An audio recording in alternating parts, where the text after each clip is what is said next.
নমস্কার, আমি স্বর্ণালী। ৪২-এর লড়াইয়ে নেতার সাথে ভোটের পথের আরও একটা এপিসোড শুরু করছি আজ। ইতিমধ্যে দফা এগোচ্ছে আর ভোট প্রচারও জমজমাট। আর এই জমজমাট ভোট প্রচারের মধ্যে আজকে আমাদের উদ্দেশ্য হচ্ছে তমলুক। এই কেন্দ্র বরাবরই ভীষণ রকম জমজমাট, ভীষণ রকম কালারফুল। প্রচারের নিরিখে একদিকে যেখানে বিজেপি রয়েছে, তৃণমূল রয়েছে, তার পাশাপাশি কিন্তু লেফটও একটা ফাইট দিচ্ছে। কিন্তু কথা বলবো না, সরাসরি বরং যাওয়া যাক তমলুকের উদ্দেশ্যে। আপনারা থাকুন আমার সঙ্গে আজ নেতার সাথে ভোটের পথের বিশেষ সেগমেন্টে।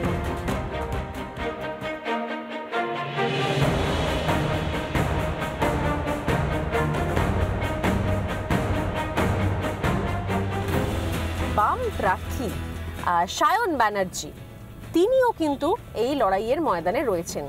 সেই জায়গা থেকে আমাদের আজকের গন্তব্য তমলুক। যাব আমরা দিনভর বাম প্রার্থীর সঙ্গে থেকে কথা বলে বোঝার চেষ্টা করব যে আসলে ঠিক লড়াইয়ের ময়দানে হাল ফেরাও লাল ফেরাও স্লোগান যতটা মজবুত, সেই জায়গা থেকে লড়াইয়ের ময়দানে সেই চ্যালেঞ্জটা অ্যাকসেপ্ট করে লড়াইয়ে টিকে থাকাটা অতটা মজবুত কিনা, নজর রাখবো সেদিকে।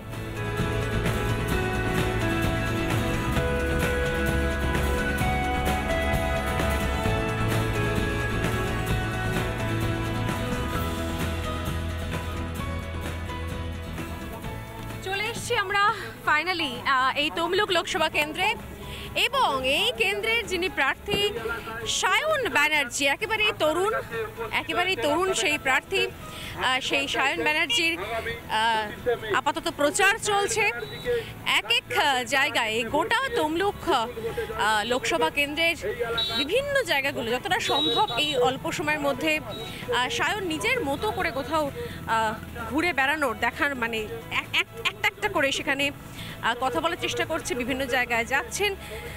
প্রশ্ন হচ্ছে এই সময় দাঁড়িয়ে এই কেন্দ্র যেটা সত্যি সত্যি খুব চ্যালেঞ্জিং, কোথাও বামেদের জন্য এখানে আদেও লাল রং ফোটানো যায় কিনা, সেই জায়গা থেকে দাঁড়িয়ে কিভাবে কোথাও সায়ন ব্যানার্জি তার প্রচার, তার চ্যালেঞ্জ, তার টার্গেট ঠিক করছে, সেদিকে নজর রাখা যাক।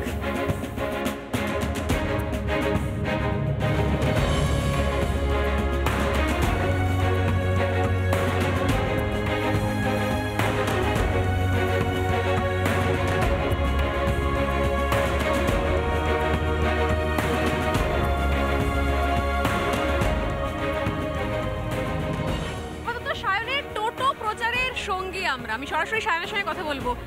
কত শুরু থেকে নাম ঘোষণার পর থেকে দেখলাম যে সারাক্ষণ, মানে আমি তো দেখতে পাচ্ছি একদম কালো হয়ে গেছে রোদে ঘুরতে ঘুরতে। প্রবল রোদ, তীব্র দাবদাহ সব উপেক্ষা করে টানা প্রচার চলছে। গোটা লোকসভা কেন্দ্রটা আগে তো পুরো আননোন ছিল, এখন ঘুরতে ঘুরতে কি মনে হচ্ছে, কি কি ইস্যুগুলো সামনে আসছে? প্রথম কথা হচ্ছে মার্চ মাসের 14-15 তারিখ থেকে আজকে মে মাসের আমরা 9 তারিখে দাঁড়িয়ে আছি। আমি এর মাঝে 1-1.5 দিনের জন্য কলকাতা গেছিলাম।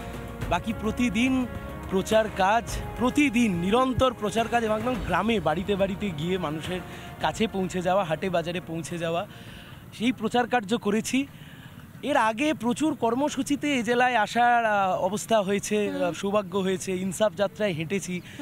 ফলত সামগ্রিকভাবে কিছুটা চেনা পরিচিতি সবটা ছিল, কিন্তু যেটা মূল ইস্যু, যেটা একদম কোর ইস্যু উঠে আসলো প্রচার থেকে, সেটা হচ্ছে যে বেকারত্ব। আমাদের প্রজন্ম, কম বয়সী ছেলেমেয়েরা যারা পড়াশোনা শিখেছে, এরা চাকরি চাইছে, এবং হলদিয়া শিল্পাঞ্চল এটাকে রিভাইভ করতে হবে, এটাকে পুনরুদ্ধার করতে হবে, যেটা আমরা তৈরি করেছিলাম। আমাদের পাশে স্বর্ণালী এই মুহূর্তে র্যামকো সিমেন্টের কারখানা, ঠিক তার পাশে কোলাঘাট তাপবিদ্যুৎ কেন্দ্র, এগুলো বুদ্ধদেব ভট্টাচার্যের সরকার আমরা তৈরি করেছিলাম, আমাদের বয়সী ছেলেমেয়েরা কাজ করতো।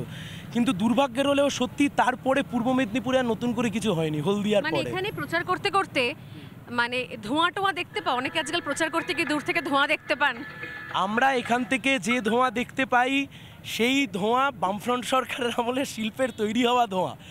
হলদিয়া পেট্রোকেমিক্যালসে আগুন জ্বলে ধোঁয়া বেরোয়, ওই ধোঁয়া হচ্ছে বামফ্রন্ট সরকারের তৈরি করা ধোঁয়া। আর অনেকে হুগলি থেকে যে ধোঁয়া দেখতে পাচ্ছেন, ওনারা দুদিন পরে শ্মশানের চুল্লির পাশ দিয়ে গেলেও চুল্লি থেকে ধোঁয়া উঠছে দেখেও হয়তো শ্মশানের থেকেও শিল্প মনে করবেন।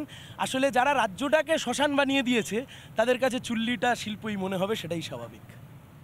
এইভাবে টোটোয় প্রচার চলছে। আমি তো দেখলাম মাঝখানে কখনো ট্রেনে প্রচার, কখনো টোটোয় প্রচার, সেগুলো দেখতে পেয়েছি। মানে এই যে একদম প্রান্তিক এই তমলুক লোকসভা কেন্দ্রের যে বিধানসভাগুলোতে ঘোরা হচ্ছে, একদম ইন্টেরিয়ার জায়গাগুলোতে ঘোরা হচ্ছে, এতে আর মানে মানে রিয়েলাইজেশনটা কি? মানে সত্যি কি মানুষজন, মানে তোমরা স্লোগান দাও মাঝে মাঝে যে হাল ফেরাও লাল ফেরাও, হাল ফেরানোর অবস্থা রয়েছে, অপশন রয়েছে, স্কোপ রয়েছে? দেখো, স্কোপ যদি না থাকতো আমি সায়ন ব্যানার্জি 1.5 মাস ধরে এখানে মাটি আঁকড়ে পড়ে থাকতাম।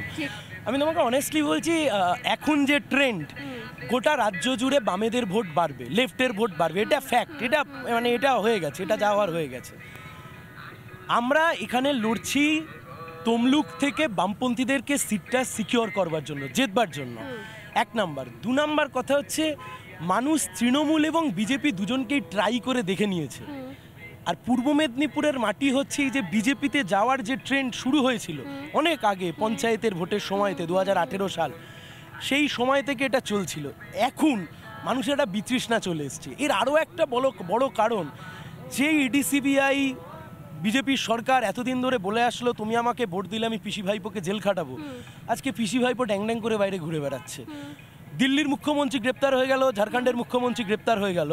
একটা দুর্নীতি 2021, একটা দুর্নীতি 2022। মমতা ব্যানার্জির বিরুদ্ধে অভিযোগ কিন্তু 2013-14 সাল থেকে আজকে 2024 সালে দাঁড়িয়ে আছি। মানুষ খুব বিরক্ত বোধ করছে, তাই জন্য মানুষ একটা বিকল্প রাস্তা বাছছে। এবং যে কারণে আমরা একটা পজিটিভ স্লোগানও দিয়েছি, জিতবে এবার সায়ন, হলদিয়ায় হবে আবার শিল্পায়ন, তমলুক জুড়ে হবে মানুষের আসল উন্নয়ন। কিন্তু অনেকেই বলছেন যে এই জায়গা থেকে দাঁড়িয়ে তমলুক এতটাই শক্ত ঘাঁটি কোথাও আগের তৃণমূলের, মানে স্পেসিফিক্যালি বলতে গেলে কোথাও অধিকারী ফ্যামিলির, আসলে সে তৃণমূল হোক বা বিজেপি হোক, সেই জায়গা থেকে সায়ন তাহলে কি এক্সপেকটেশন রাখে? 2 নম্বর না 3 নম্বর? কারণ লড়াই দেবাংশুও দিচ্ছেন, তিনিও ময়দানে রয়েছেন। দেখুন, সবাই ভোটে দাঁড়িয়েছে তো লড়াই করবার জন্য, সেটাই স্বাভাবিক। কিন্তু আমি ভোটে দাঁড়িয়েছি, আপনি Swarnali, you are quite young journalist, and being an young journalist, এটা আজকে বলতে কোনো অসুবিধা নেই। হয়তো তুমিও তমলুকের হবু সবচেয়েতে ইয়ং এমপির সাথে দাঁড়িয়ে আজকে তুমি ইন্টারভিউ নিচ্ছ। তুমি বলতে পারো you are quite over confident. আমি ওভার কনফিডেন্ট না, এটা বাস্তব, এটা মাটি বলছে। তার একটা বড় কারণ, এই মাটি অনেক জিনিস অধিকারী পরিবারকে দিয়েছে, কালীঘাটের ব্যানার্জি পরিবারকেও দিয়েছে। এই তমলুকের মাটি অধিকারী পরিবারকে বহুত কিছু দিয়েছে, সাংসদ বানিয়েছে, বিরোধী দলনেতা বানিয়েছে, পরিবহন মন্ত্রী বানিয়েছে। এই তমলুকের মাটি কিন্তু কালীঘাটের পরিবারকেও সব কিছু দিয়েছে। কিন্তু তার পরিবর্তে তমলুক কি পেল?